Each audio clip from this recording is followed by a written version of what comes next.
You said it's as black as my skin and empty. Amara Ellis's voice sliced through the Meridian Lux Hotel's opulent lobby, silencing every onlooker. A black woman in a white hoodie, underestimated, yet holding the power to topple an empire. Where are you listening from? Drop your city below and guess. How does Amara turn this insult into a $3.2 billion reckoning? Hit subscribe to catch our latest stories of courage and justice, and share this with friends. Will her quiet strength expose a rotten system? Can one recording spark a global uproar? You won't believe how a single business card reshapes an industry. Join us to find out why Amara didn't need to shout to be heard. Her actions roared louder than words. The Meridian Lux Hotel stood like a titan over Manhattan's skyline, its glass facade catching the October sun in a dazzling blaze. Inside, the lobby was a cathedral of wealth. Marble floors gleamed under the soft glow of crystal chandeliers, their prisms scattering light like captured stars. The air held a delicate trace of jasmine, mingling with the faint clink of champagne. Flutes from the lounge. It was 3:47 p.m., and the pulse of New York hummed beyond the revolving doors. But within these walls, time seemed to bow to opulence. Amara Ellis stepped through those doors, her presence a quiet disruption. Her faded, blue jeans hugged her frame, the hems frayed from years of wear. A white hoodie, slightly oversized, draped over her shoulders, its drawstrings dangling unevenly. Her sneakers, once white, bore the scuffs of countless city streets. A canvas tote bag hung from her shoulder, its simple design clashing with the designer clutches and briefcases around her. Inside it, nestled beside her laptop, was a single item of weight, a titanium Centurion card, its black surface gleaming with the promise of power. At 41, Amara was the managing director of Apex Ventures, a hedge fund wielding $87 billion in assets. Known as the Oracle of Wall Street, she had a gift for resurrecting failing companies, her decisions shaping markets from London to Shanghai. Yet she shunned the trappings of her world. No Rolex adorned her wrist, no Hermes bag swung from her arm. Her wealth was in her mind, her power in her restraint. Today, she was here to finalize a $3.2 billion investment in Meridian Global Holdings, the hotel's parent company, a deal that would launch their brand into Tokyo, Dubai, and Sao Paulo.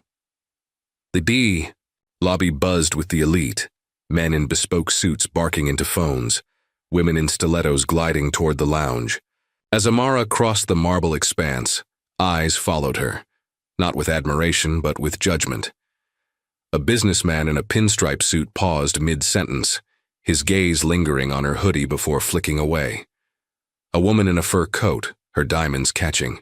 The light tightened her grip on her purse, her lips curling into a faint smirk. Near the lounge, a group of executives whispered, one muttering, "She must be lost." The words were soft, but they carried, sharp as a blade in the quiet. Amara's brown eyes didn't waver. She'd felt these stares before. In boardrooms, at galas, on private jets. They were the weight of assumption, the silent demand to prove she belonged. Her stride remained steady, her sneakers silent against the polished floor. Each step was a defiance, a refusal to shrink under their scrutiny. She reached the reception desk where Connor Reed stood, a 29-year-old gatekeeper of this gilded world. His navy blazer bore the Meridian crest, his gelled hair catching the light like a crown. His smile was practiced, polished, but his eyes, cold and calculating, betrayed him. "Good afternoon," Amara said, her voice calm, each syllable measured. "Amara Ellis, checking in for the penthouse suite, 3 nights." She slid her Centurion card across the counter, its titanium edge grazing the glass with a soft, deliberate clink. The sound seemed to hang in the air, a challenge to the room's quiet arrogance. Connor's eyes flicked to the card, then traced her outfit. Jeans, hoodie, sneakers. His gaze lingered on her skin, dark and unapologetic under the chandeliers. Glow. A sneer curled the corner of his mouth, so fleeting most would miss it. But Amara didn't. She'd seen that look too many times, the one that sized her up and found her wanting. "Penthouse suite?"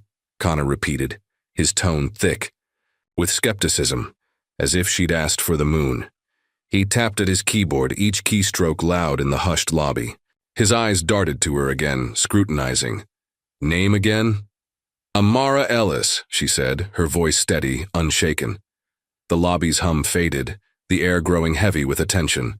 A couple waiting nearby glanced over, the man raising an eyebrow. Connor's voice, when he spoke, carried just enough to be heard beyond the desk. "This card," he said, lifting it between two fingers like evidence of a crime. "It's black. Really black." He chuckled, a low, mocking sound, and glanced at a colleague behind the desk, a young woman who stifled a laugh, her hand covering her mouth. The colleague's eyes flicked to Amara, then away, complicit in the moment. Connor leaned forward, his voice dropping but still audible. "Probably as empty as it looks, right?" The words landed like a slap, sharp and deliberate. The couple nearby froze, the woman's hand pausing on her suitcase. A man in the lounge, sipping scotch, turned his head, his expression one of mild amusement, as if watching a predictable play unfold. Amara's jaw tightened, a flicker of anger sparking in her chest, but her face remained a mask of calm. Her eyes locked on Connor's. She knew this moment. Not just an insult, but a test. This wasn't just about her. It was about the empire she was here to judge, the one she held in her hands with a single signature. She leaned forward, her voice low, each word a blade. "Run the card." Connor's smirk wavered, but he held her gaze, mistaking her restraint for weakness. With exaggerated care, he swiped the card through the terminal. The machine beeped, a green light flashing approval. His eyebrows twitched, the faintest crack in his confidence. But he recovered, sliding a room key across the counter. Not for the penthouse, but a standard room. "System says this is all we've got," he said, his tone daring her to challenge him. Amara's fingers closed around the key, her eyes never leaving his. The air between them crackled, a silent standoff in a room full of witnesses. She slipped the card back into her tote, her movements slow, deliberate. Without a word, she turned, her sneakers silent on the marble. But as she walked toward the elevator, her hand brushed her smartwatch, a subtle gesture that went unnoticed. The lobby resumed its hum, but something had shifted. A spark had been struck, and Amara Ellis was no longer just a guest. The elevator, doors slid shut, sealing Amara Ellis in a cocoon of polished steel. The hum of the ascending car was drowned by the echo of Connor Reed's words, "Black as your skin, probably as empty." They looped in her mind, each syllable a shard of broken glass. Her reflection stared back from the mirrored walls. Faded jeans, white hoodie, brown eyes blazing with a fury she refused to let spill. The Meridian Lux Hotel's opulence felt like a cage now, its luxury a glittering lie. It was 4:02 p.m., and the weight of the insult settled into her bones, heavy but sharpening her resolve. Amara's room on the 12th floor was a standard affair, a far cry from the penthouse suite she'd booked. No skyline view greeted her, just a sliver of Manhattan's rooftops through a narrow window. The bed was crisp, the minibar stocked, but the absence of promised amenities, a marble bath, an espresso machine, stung like a second slight. It wasn't about comfort, it was about respect, and Meridian had already failed that test. She dropped her canvas tote on the desk, the Centurion card inside it a silent reminder of her power. At 41, Amara was no stranger to prejudice. As managing director of Apex Ventures commanding $87 billion, she'd faced boardrooms where her skin drew whispers before her strategies won silence. But this was personal, a public jab in a lobby of strangers. She paced the room, her sneakers silent on the carpet. Connor's sneer, his casual cruelty, wasn't just an attack on her. It was a symptom of a deeper rot, one she'd come to evaluate. Apex's $3.2 billion deal with Meridian Global Holdings hinged on trust, on a culture that matched their glossy ethics reports. Anonymous tips about racial bias had reached her team during vetting, complaints of black guests denied services. staff overlooked for promotions. Amara had hoped they were outliers, but Connor's words were proof of a pattern, and she was now its target. Her anger simmered, not loud but molten, flowing through her veins. She stopped at the window, staring at the city's pulse below. New York didn't pause for her pain, but she wouldn't either. She needed to test the waters, to see if Connor's disdain was a lone act or a thread in Meridian's fabric. Slipping her smartwatch into record mode, she grabbed her room key and headed downstairs, her hoodie a deliberate choice. If they judged her for it, she'd let them dig their own grave. The concierge desk was tucked near the lobby's edge, its mahogany counter gleaming under soft lights. A young woman, Emily, stood behind it, her blonde hair pulled into a tight bun, her name tag pinned precisely. Amara approached, her voice even. "I'd like access to the VIP lounge. It's included with my penthouse booking." Emily's eyes flicked over her hoodie, jeans, and tote, lingering on her skin. A hesitation, brief but telling, crossed her face. "Let me check," Emily said, her tone clipped, her fingers tapping the keyboard with unnecessary force. The screen glowed, but her gaze darted back to Amara, assessing. "I'm sorry, your room doesn't qualify for lounge access." "I booked the penthouse," Amara said, her words steady, her watch capturing every nuance. Emily's lips pursed, her eyes dropping to Amara's sneakers. "There must be a mix-up. You'll need to speak to reception." Her voice carried a faint edge, as if Amara's presence was an inconvenience. As Amara turned, Emily's mutter reached her ears, soft, but clear. "Why do they always think they belong here?" The words landed like a second blow, quieter but no less cutting. A man waiting nearby, his suit crisp and briefcase monogrammed, glanced up from his phone, his expression unreadable. Amara's pulse quickened, but her face remained a mask. She walked toward the lounge, its velvet ropes a silent barrier. Through the glass doors, she saw white guests sipping martinis, their laughter muffled. A staffer at the entrance eyed her approach, his hand already raised to stop her. She didn't bother trying, she'd seen enough. Back in the elevator, Amara's mind raced. Emily's dismissal, her muttered jab, echoed Connor's mockery. This wasn't one bad actor, it was a culture, woven into the hotel's seams. Her watch had recorded both encounters, the audio a growing arsenal. But she needed more, a broader canvas of Meridian's flaws. She stepped into the rooftop restaurant, its amber lights casting a warm glow over linen-clad tables. The hostess, a man named Liam, greeted her with a tight smile. "Table for one?" he asked, his eyes scanning her outfit with thinly veiled disdain. "Yes," Amara said, her voice calm. Liam led her to a corner table, tucked behind a pillar, far from the panoramic windows showcasing Manhattan's glitter. Empty tables lined the glass, their views reserved for others. A white couple entered moments later, their casual attire no fancier than hers, yet Liam ushered them to a window seat with a flourish. "This is fine for you," he said to Amara, handing her a menu. His tone dismissing her as an afterthought. Her watch caught it all, the words, the tone, the disparity. Amara sipped her water, her anger no longer a spark but a steady flame. Each slight was a brick in a wall of exclusion, and she was mapping its contours. Connor's insult had been the first crack, but Emily and Liam were widening it, revealing a system that judged worth by skin and status. She returned to her room, the city's lights now a distant shimmer. Sitting at the desk, she replayed the recordings, Connor's voice the loudest. "Black as your skin, probably as empty." Her mother's face flashed in her mind, a nurse turned away from a hotel in the 80s for looking out of place. This wasn't just about Amara. It was about every black woman diminished by a glance, a word, a closed door. Her fingers grazed her tote, the Centurion card inside it a quiet promise. She wasn't here to be broken. She was here to measure Meridian's soul. And if it failed, she'd wield her power not with shouts but with precision. As she slipped off her hoodie, a plan took shape, her resolve as unyielding as the city outside. The Meridian Lux Hotel's 12th floor room was a fortress of quiet. But inside, Ellis's mind, a storm was brewing.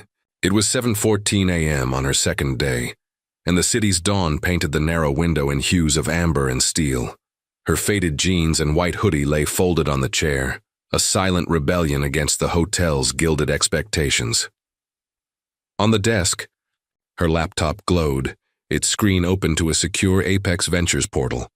Amara's canvas tote sat beside it, the Centurion card within a reminder of her unseen power. The weight of yesterday's insults, Connor's sneer, Emily's mutter, Liam's dismissal, had hardened into purpose. She wasn't here to endure. She was here to expose.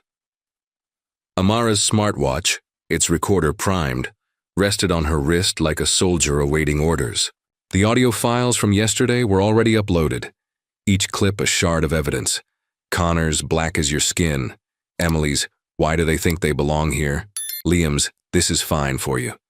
But shards weren't enough. She needed a mosaic, an undeniable pattern to justify pulling Apex's $3.2 billion deal with Meridian Global Holdings.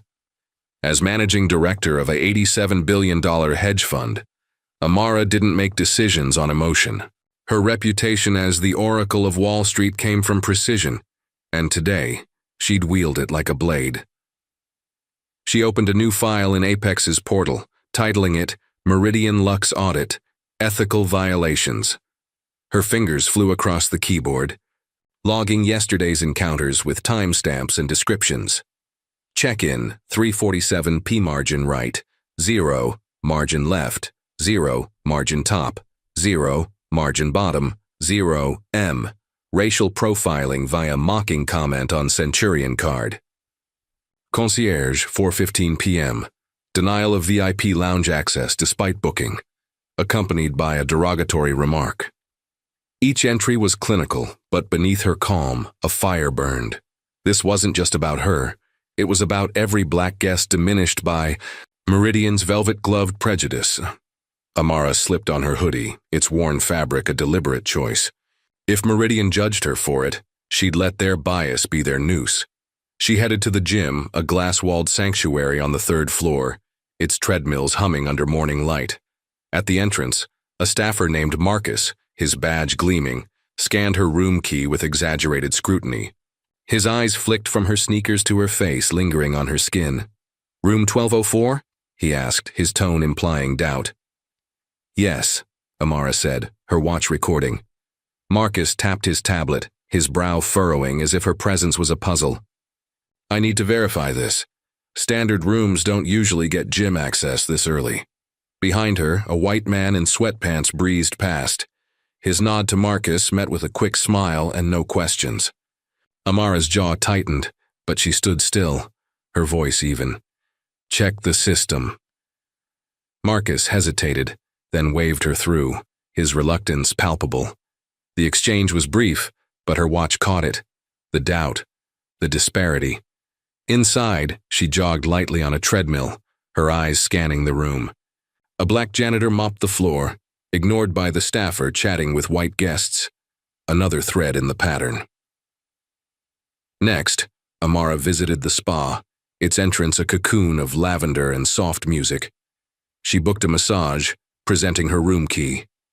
The receptionist, a woman named Claire, smiled thinly, her eyes sweeping Amara's hoodie. "Did you mean to book at the budget spa downtown?" she asked, her tone syrupy but sharp. Amara's pulse quickened, but her face stayed neutral.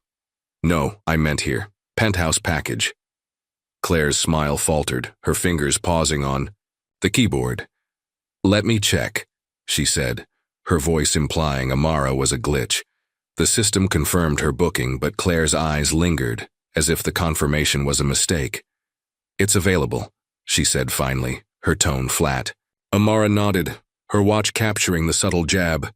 As she left, Claire's whisper to a colleague, "Probably can't afford it," drifted over, another nail in Meridian's coffin. Back in her room, Amara transferred the new recordings to her laptop, her movements methodical. The gym and spa clips joined the others, each a brushstroke and a portrait of exclusion. She added them to her report. Gym, 7:32 a.m. Selective scrutiny of room key based on appearance. Spa, 8:10 a.m. Assumption of inability to afford services, followed by derogatory whisper. Her notes were stark, but her mind churned with memories. Her mother, a nurse, turned away from a hotel for looking out of place. Her grandmother, a waitress, fired for folding linens, too slowly. This fight was theirs too. Amara leaned back, the city's skyline a distant blur. Meridian's ethics reports had promised inclusivity, but her experience screamed otherwise. Apex's deal wasn't just financial. It was a bet on Meridian's soul, and so far it was bankrupt. She needed one more test, a final piece to seal her case. The business center, a hub for elite guests, was her next stop. She arrived at 9:05 a.m., requesting a private meeting room. The attendant, a man named Derek, glanced at her hoodie, his smile forced. "These rooms are for priority guests," he said, his tone implying she wasn't one. "I booked the penthouse," Amara said, her watch rolling. Derek's eyes narrowed, his fingers tapping the desk. "The system shows a standard room. You'll need to upgrade." A white woman in yoga pants approached, her request for the same room granted instantly. Amara's voice stayed calm. "Check again." Derek complied, his reluctance clear, but the system confirmed her status, free. Handed her a key, his silence loud. The recording captured it all. Amara returned to her room, her report now a litany of slights. 8 clips, each a testament to Meridian's rot. She stared at the screen, her resolve steel. This wasn't about revenge, it was about truth. The $3.2 billion deal hung in the balance, and she held the scale. As she saved her file, her watch beeped, its battery low, but its mission was clear. She wasn't done yet, and Meridian's judgment was coming. The Meridian Lux Hotel's lobby pulsed with morning energy, its marble floors reflecting the golden glow of chandeliers like a frozen sea under dawn. At 9:14 a.m., Amara Ellis stepped from the elevator, her faded jeans and white hoodie a stark contrast to the tailored suit swirling around her. Her canvas tote hung lightly from her shoulder, but its weight, Centurion card and her resolve, felt like iron.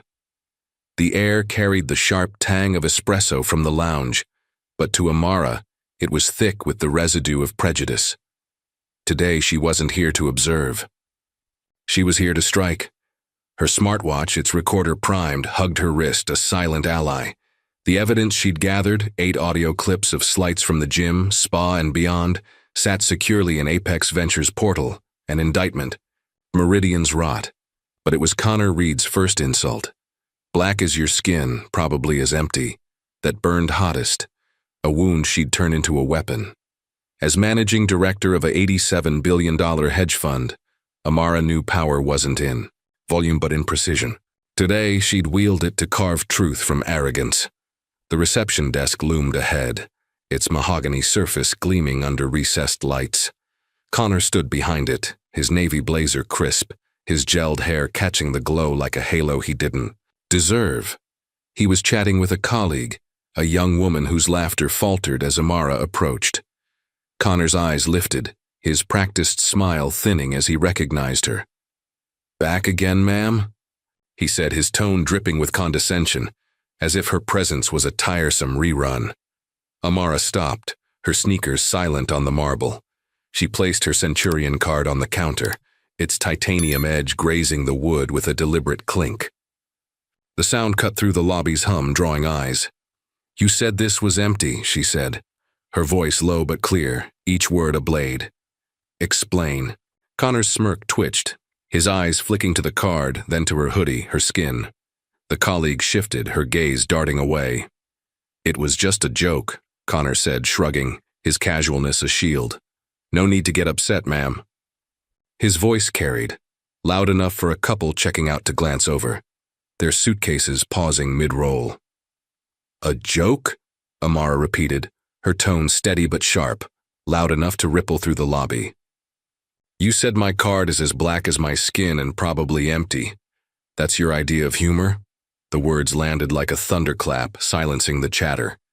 A woman in a navy blazer, waiting for a bellhop, angled her phone, its lens catching the scene. Connor's face reddened, his confidence cracking like thin ice. "I didn't mean it like that," he stammered, his hands gripping the counter. "You meant exactly what you said," Amara said, leaning forward, her brown eyes locking onto his. "And I recorded every word." She tapped her smartwatch, the gesture small but seismic. The lobby froze, the air heavy with attention. A man in a gray suit sipping coffee in the lounge lowered his cup, his brow furrowing. The woman with the phone zoomed in, her fingers trembling but steady. Connor's jaw tightened, his bravado unraveling. "You can't just," he started, his voice rising. "I can," Amara cut in, her voice a whip. "And I will." She snatched her card from the counter, the motion swift, final. Her eyes never left his, her gaze a mirror forcing him to see his rot. The colleague stepped back, her face pale, as if sensing a storm she couldn't escape. The lobby's hum had died, replaced by a tense silence, broken only by the faint click of the woman's phone recording. Amara's heart pounded, but her face was stone. This wasn't about anger. It was about accountability. Connor's insult wasn't just personal, it was a symptom of a system that Apex's $3.2 billion couldn't endorse. Her mind flicked to the contract, Clause 17B, ethical conduct required. Meridian had failed, and she'd prove it. But as she turned, the woman with the phone stepped closer, her voice a whisper. "I got it all on video. Can I share it?" Amara paused, her eyes meeting the woman's earnest, angry, allied. "Do it," she said, her voice soft but firm. The woman nodded, her fingers already tapping her screen. Amara moved toward the elevator, her sneakers silent but her presence deafening. The lobby stirred, whispers erupting like sparks. "Did she say recorded?" a guest muttered. "Who is she?" another asked. Connor stood frozen, his hands trembling on the keyboard. His colleague avoided his gaze, busying herself with papers. The woman with the phone uploaded the video, her caption forming in her mind. Amara stepped into the elevator, the doors closing with a soft thud. Inside, she exhaled, her reflection in the mirrored walls showing a woman unbroken, unbowed. Her watch beeped, its battery waning but its mission alive. She leaned against the wall, her mind racing. The video was out there now, a spark in a world of dry tinder. She'd exposed Connor, but this was bigger than one man. It was about an empire's soul. Her tote felt heavier, the Centurion card a quiet promise. She wasn't just a guest. She was a judge, and Meridian's trial had begun. As the elevator climbed, she closed her eyes, her mother's face turned away from a hotel decades ago, flashing in her mind. This was for her, for every black woman diminished. Amara's next move was forming a plan as sharp as her gaze. The Meridian Lux Hotel's lobby, once a bastion of serene opulence, crackled with unease by noon. The chandeliers still gleamed, casting prisms across the marble, but the air was electric, charged with whispers and the faint buzz of phones. It was 12:03 p.m., and Amara Ellis sat in her 12th floor room, her faded hoodie draped over the chair, her laptop open to Apex Ventures' secure portal. Her smartwatch, its battery now recharged, rested beside her canvas tote, the Centurion, card within it a quiet sentinel. Outside, Manhattan pulsed, oblivious to the storm she'd unleashed. Inside, the world was shifting, and it had taken just 52 seconds to ignite it. The video, captured by the woman in the lobby during Amara's confrontation with Connor Reed, had erupted online. Uploaded to Twitter at 9:22 a.m., with the caption, "Meridian Lux receptionist mocks black guest's card. Gets called out." It was a grenade in a glass palace. The clip, raw and unedited, showed Connor's smug, "It was just a joke," crumbling under Amara's steely, "You said my card is as black as my skin and empty. I recorded every word." By noon, it had amassed 8.7 million views, a wildfire spreading across digital planes. Hashtags, Amara Ellis, a Meridian exposed, sock check the card, surged to global trends, their letters a rallying cry. Amara watched the metrics climb from her screen, her brown eyes steady but her pulse quickening. The comments were a torrent. This happened to me at Meridian. Boycott them. Who is she? Black travelers shared their slights, denied rooms, questioned IDs, cold stares. A woman from Atlanta wrote, "They asked if I was in the right hotel, suit and all." A man from Chicago posted, "Meridian staff checked my card 3 times." The video leaped to TikTok, where users stitched it with their stories, and Instagram Reels, where it looped under captions like "Know her name." Reddit threads dissected Connor's sneer, branding him the face of entitled prejudice. Downstairs, the lobby was a battlefield. Guests crowded the reception desk, their voices sharp. A black couple, longtime patrons, canceled their annual stay. The wife's voice trembling. "We've spent thousands here, and this is what you are." A businessman in a pinstripe suit demanded the manager, citing the video. Phones rang unanswered, their shrill tones a funeral dirge for Meridian's reputation. Connor, still at the desk, his navy blazer now rumpled, fielded complaints with a forced smile, his eyes darting nervously. The colleague from earlier avoided him, her head bowed over paperwork. Meridian's PR team, holed up in a 5th-floor office, scrambled to douse the flames. At 10:47 a.m., they tweeted a tepid apology. "We're investigating an isolated incident and are committed to inclusivity." It was a match tossed into gasoline. Replies flooded in, thousands strong. "Isolated, this is your brand. Fire him. Amara deserves better." Screenshots of the apology racked up 3.2 million views. Each share a nail in Meridian's coffin. A viral TikTok trend emerged. Users holding up black cards, real or drawn, saying, "Check my name, not my skin." Their voices a chorus of defiance. Amara's phone buzzed with a call from Lena Harper, Apex's chairwoman. "Amara, the board's seen the video," Lena said, her voice taut. "It's everywhere. Your report seals it. Pull the deal." Amara exhaled, her decision validated. She opened her laptop, drafting the termination notice for Meridian's CEO. Apex Ventures withdraws its $3.2 billion investment due to systemic discrimination, as evidenced by staff behavior and public testimony. She attached her audit file, 8 audio clips, timestamps, and notes, and the video link now at 10.4 million views. At 12:19 p.m., she hit send, copying Apex's board. The email was public by 12:30 p.m., posted on Apex's website with a stark headline, "Discrimination is not an investment we support." The financial fallout was swift, a guillotine dropping on Meridian's empire. By 1:15 p.m., their stock plummeted 19%, erasing $1.8 billion in market value. A London hedge fund dumped $400 million in shares, citing reputational risk. A Dubai developer paused a $900 million partnership, their email blunt, "We cannot align with this." Financial news tickers flashed. Meridian Global Holdings reels as Apex pulls 3.2 B. Bloomberg's headline read, "One video, one woman, $1 billion loss." In the lobby, Connor's face was ashen, his hands fumbling with a guest's keycard. At 1:47 p.m., the manager, a harried woman in a gray suit, summoned him to her office. "You're done," she snapped, her voice low but lethal. "Out by 2C." Connor's protest died in his throat as security escorted him through a side door, his badge confiscated, his navy blazer a discarded skin. Guests watched, some filming, their phones capturing his fall. Amara sat still, her room a quiet eye in the storm. She didn't check Twitter, didn't read the comments. Her fight wasn't for likes. It was for truth.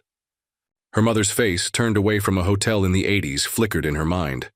This was for her, for every black woman judged by a glance. The video's reach, now 12 million, was a megaphone she hadn't sought but wouldn't silence. Her tote lay open, the Centurion card glinting. She'd exposed Meridian's soul, and the world was listening.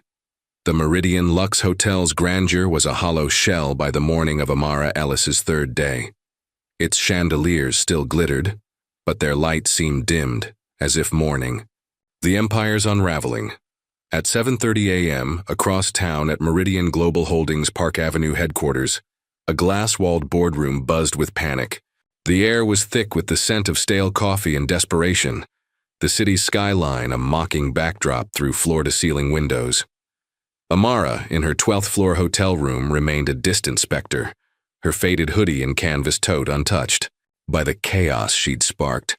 But her presence loomed, a quiet force that had cracked open Meridian's facade. In the boardroom, a massive screen replayed the 52-second video, now at 22 million views.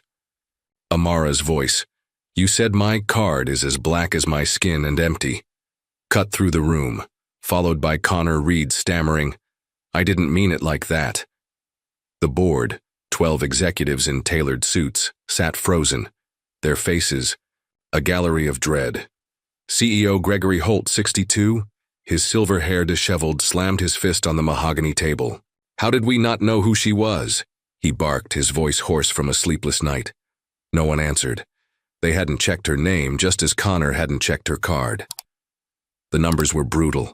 Meridian's stock had plummeted 24% since yesterday, shedding $2.4 billion in market value. Apex Ventures' public withdrawal of its $3.2 billion investment, announced with Amara's damning audit, was a death knell. The report, 8 audio clips, timestamps, and accounts of racial profiling, had leaked to CNN, its headline searing, "A hoodie, a black card, and a 3.2B lesson." The Wall Street Journal piled on, "Meridian's 2.4B loss, one woman's. Stand against bias. Hashtags. Amara Ellis is Meridian exposed," continued to trend, fueling boycotts and cancellations. Holt's deputy, Caroline Voss, a steely woman in her 50s, scrolled through Twitter on her tablet, her lips pursed. "It's not just the video," she said, her voice low. "Guests are posting their own stories. Black families denied suites, staff ignored for promotions. It's a pattern, and we ignored it." The board shifted uneasily, their diversity reports once waved as shields now exposed as hollow. A junior executive, David Lynn, ventured, "We vetted her firm. Apex has pulled deals for ethics before. Why didn't we act?" Holt's glare silenced him, but the question hung, a guillotine over their complacency. Outside, the fallout deepened. At the hotel, the lobby was a ghost town, its usual bustle replaced by empty velvet ropes and unanswered phones. A black concierge, unnoticed for years, quit at 8:15 a.m., leaving a note. "I've served your guests, but you've never seen me." Guests trickled out, their suitcases rolling like retreating armies. A loyalty program member, a black doctor, from Boston emailed corporate, "Your brand is a lie, I'm done." By 9 a.m., cancellations had cost $1.2 million in bookings, with more bleeding by the hour. Meridian's partners fled like rats from a sinking ship. A Dubai developer, poised to break ground on a $900 million project, sent a curt email, "We're pausing until your ethics are clarified." A luxury travel agency, Elite Escapes, dropped Meridian from its brochures, their statement blunt, "We cannot endorse exclusion." A financial seminar set to draw 500 investors to the hotel relocated to the Hilton Mayfair, citing reputational concerns. The brass plaques boasting excellence since 1924 now seemed like epitaphs. Holt stood, pacing the boardroom, his tie loosened. "We need a response," he said, his voice fraying.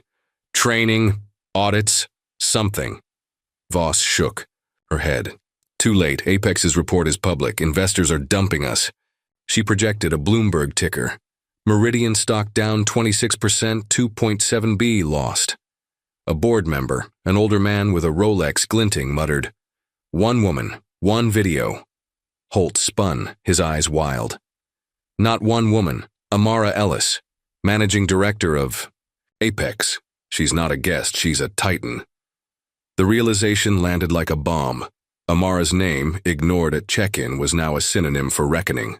Her audit, meticulous and merciless, had exposed not just Connor, but a culture. Staff untrained, biases unchecked, complaints buried. The boardroom screen flickered to a new clip, a TikTok of a black teenager holding a drawn black card. "Check. My name, not my skin." It had 4 million likes. Holt sank into his chair, defeated. At the hotel, the manager, Ellen Price, faced her own reckoning. At 10:22 a.m., she drafted a memo to staff, all personnel to undergo immediate bias training. But the words felt futile, a bandage on a severed limb. She'd fired Connor yesterday, but the stain was hers too. She'd seen the diversity reports, dismissed the complaints as overreactions. Now her phone buzzed with resignation letters. 3 staffers, all people of color, were gone. At noon. Amara, in her room, worked silently, unaware of the boardroom's chaos. She reviewed Apex's next steps, her laptop open to a draft statement reinforcing the deal's end. Her mother's face, turned away from a hotel decades ago, lingered in her mind. This wasn't about vengeance, it was about justice for those without her platform.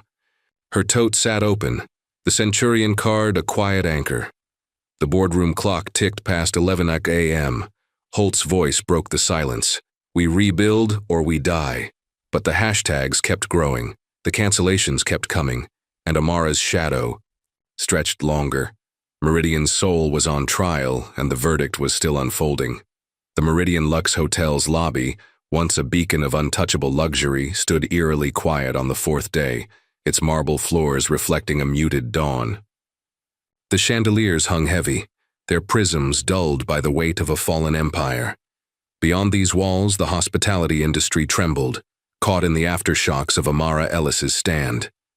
It was 6:45 a.m., and in her 12th floor room, Amara worked, silently, her faded hoodie folded neatly, her laptop open to Apex Ventures' next moves.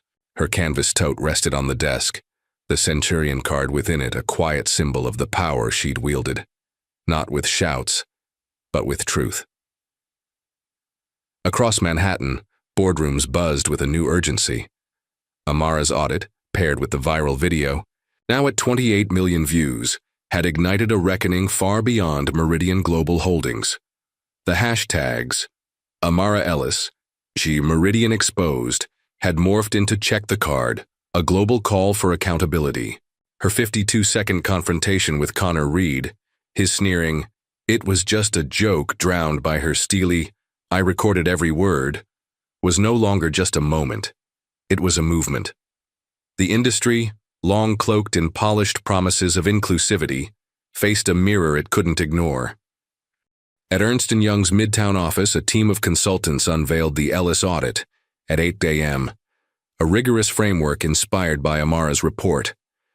It mandated blind hiring, real-time bias reporting, and guest experience reviews, with penalties for non-compliance.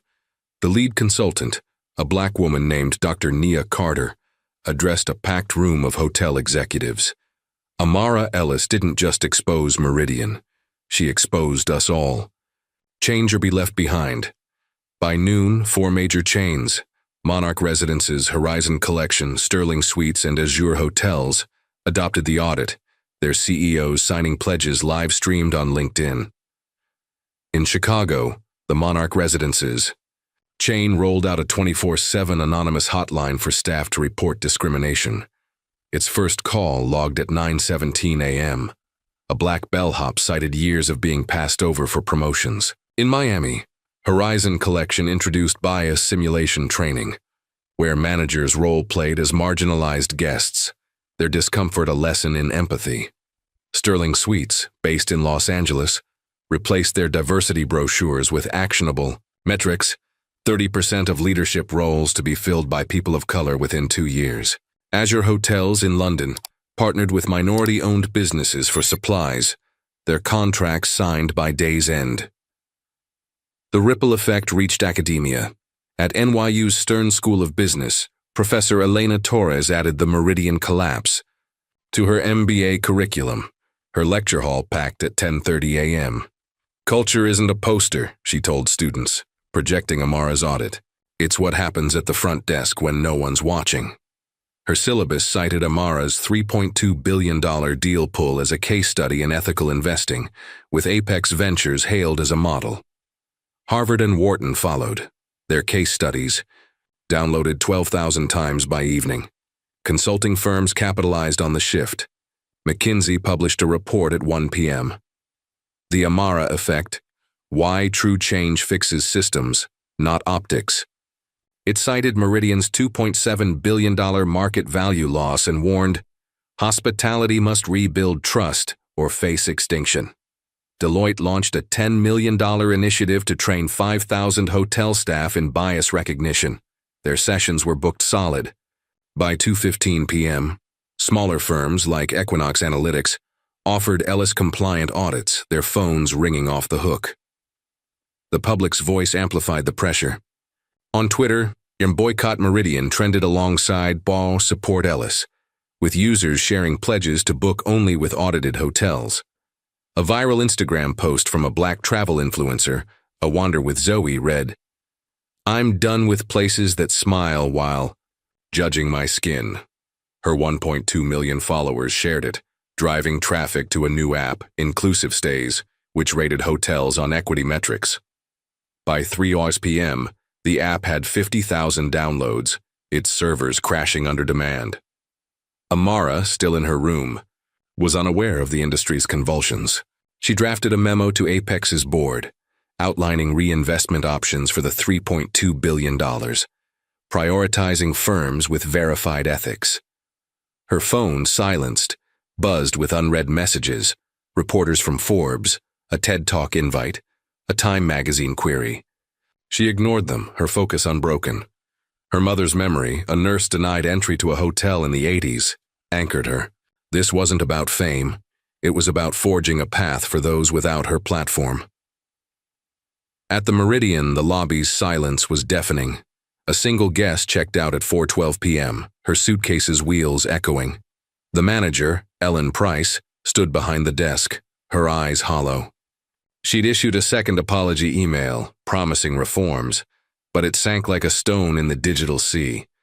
The hotel's brass plaques proclaiming excellence since 1924 mocked her. She overheard a remaining staffer whisper, "Amara Ellis, broke us." The industry's transformation was no longer a choice, it was survival. As dusk settled over Manhattan, hotel chains raced to align with the Ellis audit, their press releases flooding inboxes. But the question lingered. Could they change their souls, or just their scripts? Amara's shadow stretched across the city, her stand a beacon. The fight wasn't over, and the world was still watching.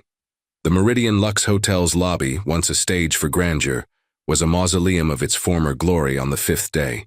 Its marble floors, scuffed by fleeing guests, reflected a dawn that felt more like dusk. The chandeliers hung silent, their light unable to pierce the pall of disgrace. It was 6:12 a.m., May 15, 2025, and Amara Ellis sat in her 12th floor room, the city's skyline a faint glow beyond her window. Her faded hoodie lay draped over a chair, her canvas tote open on the desk, the Centurion card glinting like a blade sheathed but ready. Her laptop hummed, open to Apex Ventures' reinvestment plans, but her mind lingered on the cost, not of the $3.2 billion deal she'd ended, but of standing as a beacon in a world quick to judge.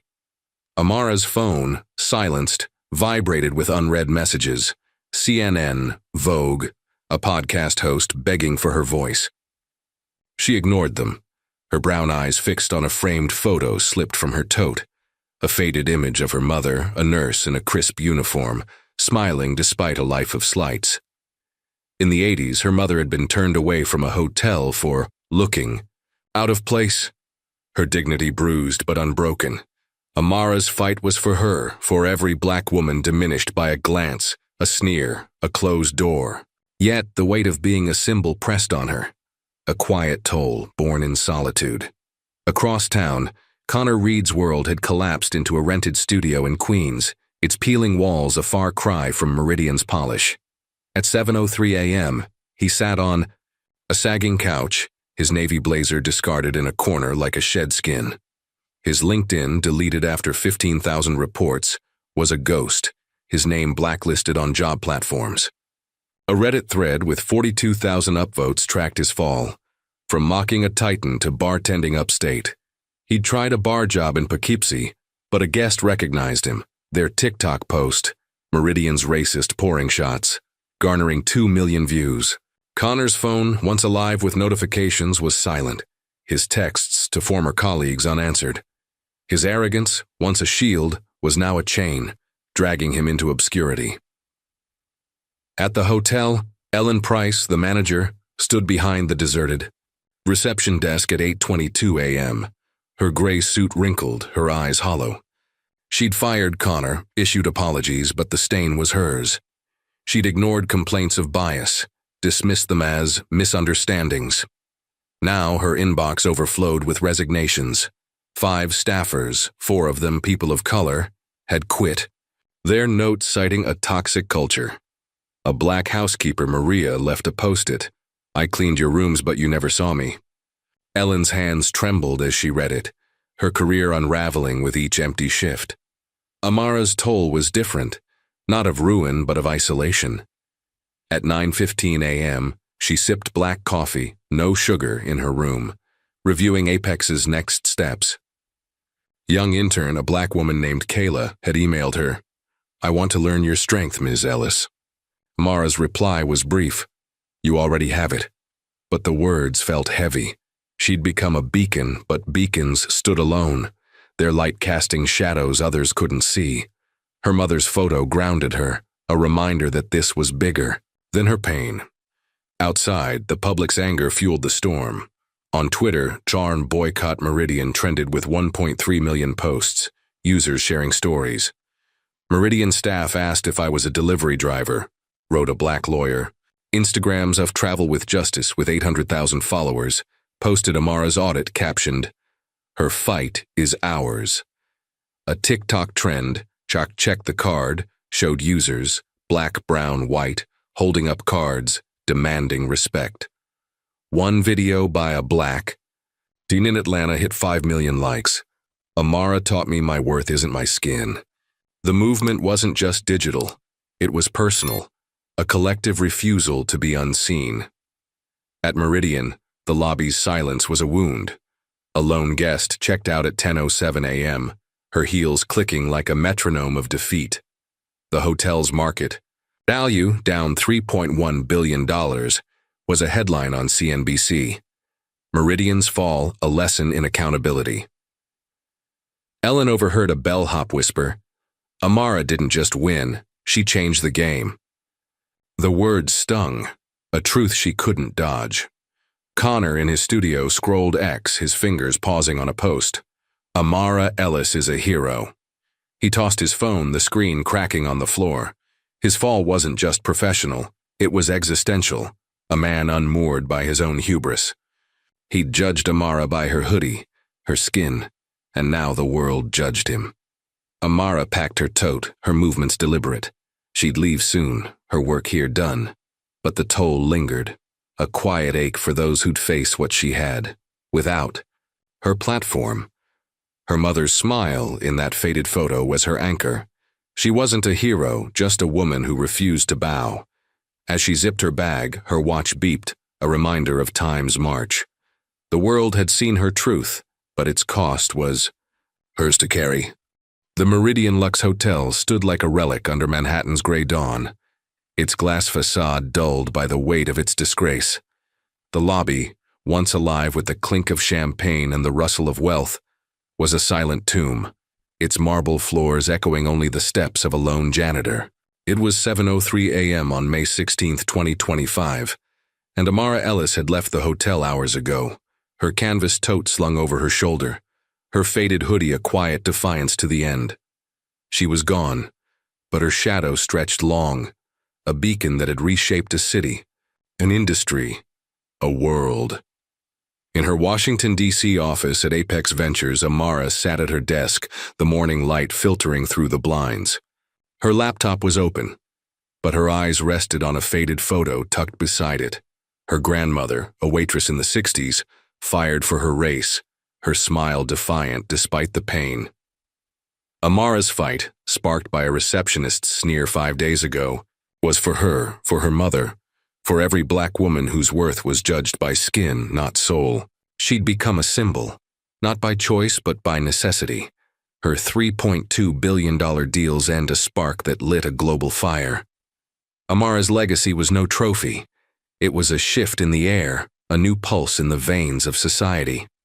The Malas Check the Card movement, born from her viral video, had grown into a cultural force.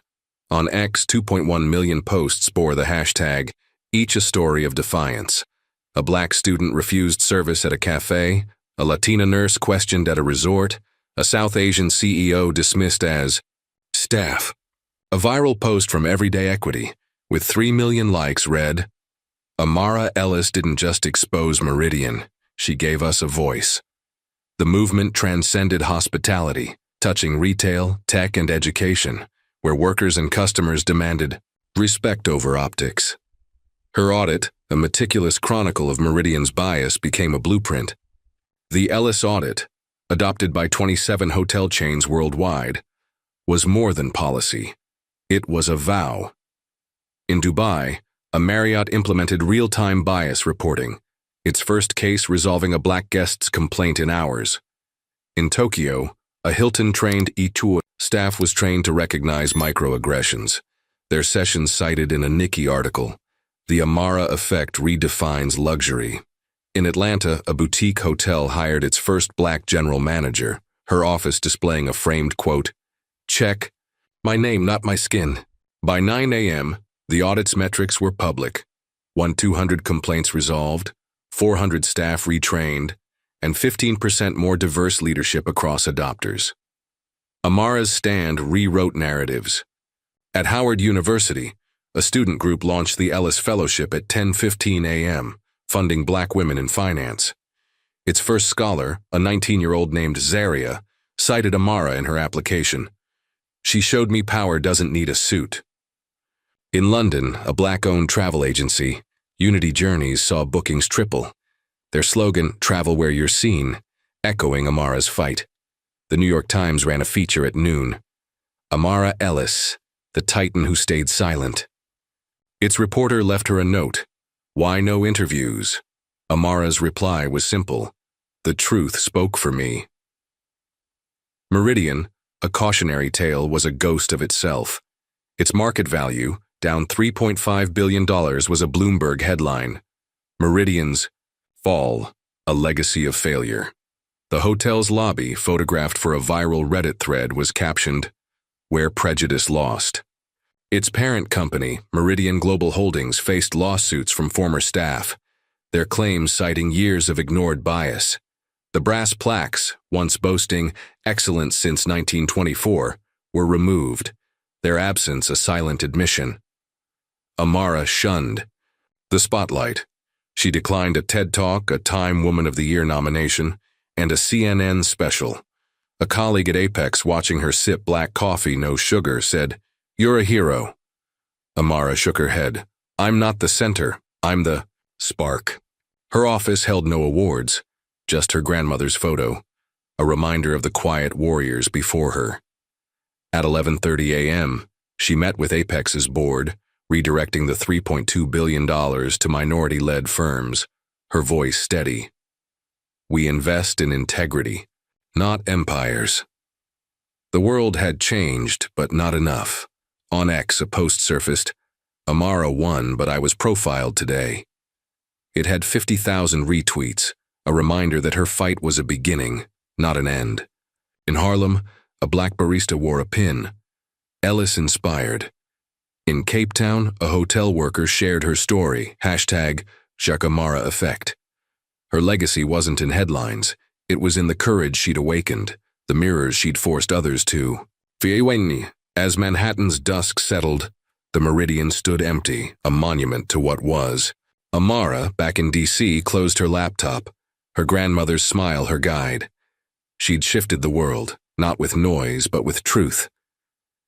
The question wasn't for Meridian, it was for all. When judged, will you bow or stand? Her answer was clear, and it echoed forever. Amara Ellis didn't just challenge a hotel, she changed the world. Her stand reminds us, one voice can spark a revolution. What's your take? Have you faced a moment where you had to stand tall? Drop your thoughts below. Your story could inspire the next Amara. Thank you for joining this 60-minute journey.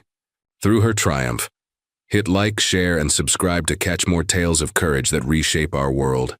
We're grateful for you, and we'll see you in the next story. Until then, keep standing strong.